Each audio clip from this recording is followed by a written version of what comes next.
क्या दिल्ली वास्तव में एक बड़े खतरे से बाल-बाल बची? क्या जो विस्फोट हुआ वह सिर्फ एक हादसा था या किसी गहरी साजिश का हिस्सा? हालांकि जांच अभी जारी है, लेकिन जो शुरुआती जानकारी सामने आई है, उसने पूरे देश को सोचने पर मजबूर कर दिया।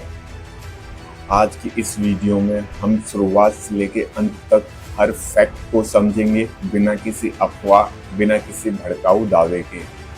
दिल्ली के ऐतिहासिक लाल किले के पास एक कार में विस्फोट हुआ।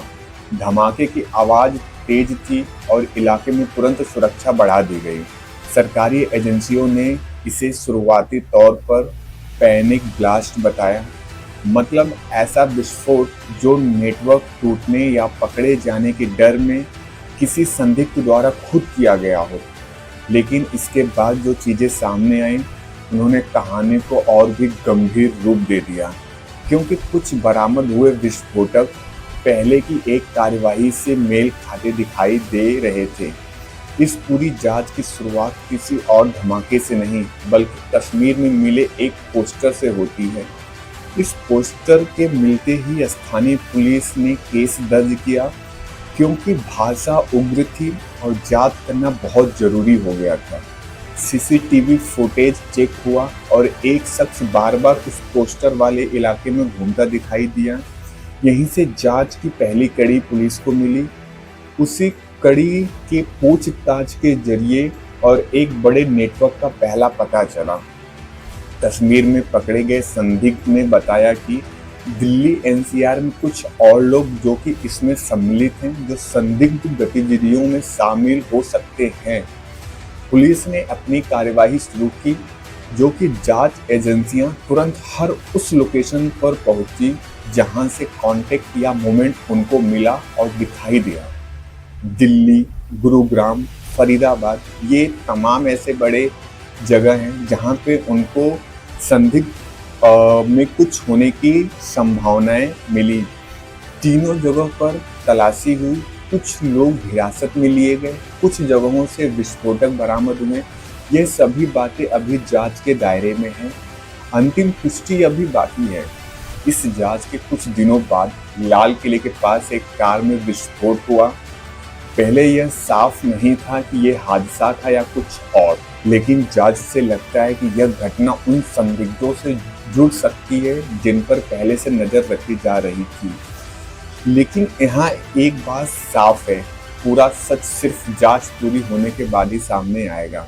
इंटरनेट पे कई वीडियो पोस्ट ऐसे दावे कर रहे हैं जिनकी अभी तक कोई भी आधिकारिक पुष्टि नहीं है, वो ऑथेंटिक हम उसको नहीं मान सकते हैं। ऐसे समय में अफवाहें तेजी से फैलती हैं, इसलिए सिर्फ सत्यापित और आधिकारिक जानकारी पर ही भरोसा करें।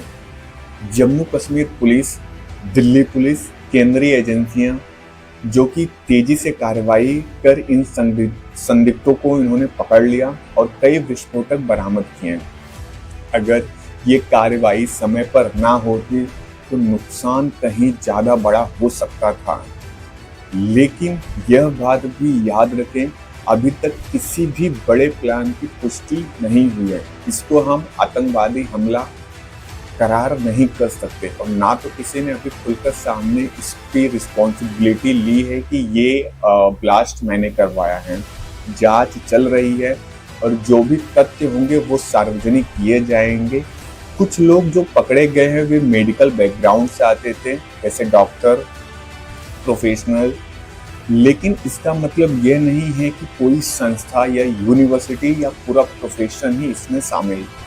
एजेंसियों ने साफ कहा था कुछ व्यक्तियों की जांच की जा रही है और चल भी रही है, पूरे संस्थान या समुदाय की नहीं। सिर्फ व्यक्तियों पर केस बनता है, प्रोफेशन पर नहीं, या उस इंस्टीट्यूट पर नहीं, या फिर उस संस्था पर नहीं।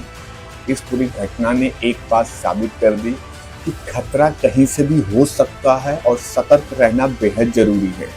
एक छोटा सा सुराग कश्मीर में मिला एक पोस्टर एक बड़े नेटवर्क का खुलासा कर दिया। अगर सुरक्षा एजेंसियों ने समय रहते कार्रवाई न की होती तो परिणाम बेहद गंभीर हो सकते और काफी डरावना हो सकता था। जांच अभी जारी है और जांच अभी चल भी रहा है और जब तक जांच पूरी नहीं होती, यह कहना गलत होगा कि किसी भी दावे को अंतिम रूप दे दिया जाए। इसलिए हमारी अपील है, तथ्यों पर भरोसा करें, अफवाहों पर नहीं। देश एक बड़े खतरे से बच गया, लेकिन यह समय है और ज़्यादा सतर्क रहने का, क्योंकि अफवाहों का दौर है। कोई सोशल मीडिया पे कुछ पोस्ट करेगा, इंस्टा पे कुछ पोस्ट करेगा, फेसबुक पे कुछ, यूट्यूब पे कुछ। तो उन सब से बचने की ज़रूरत है, सतर्क रहने की ज़रूरत है। ऑथेंटिक चीज़ों को ही प्रमाणित किया जा सकता है, जो कि अभी जांच एजेंसियों ने इसको बताया नहीं कि क्या असली रीजन है। तो जांच एजेंसियां अपना काम कर रही हैं और हम जैसे नागरिकों को चाहिए कि किसी भी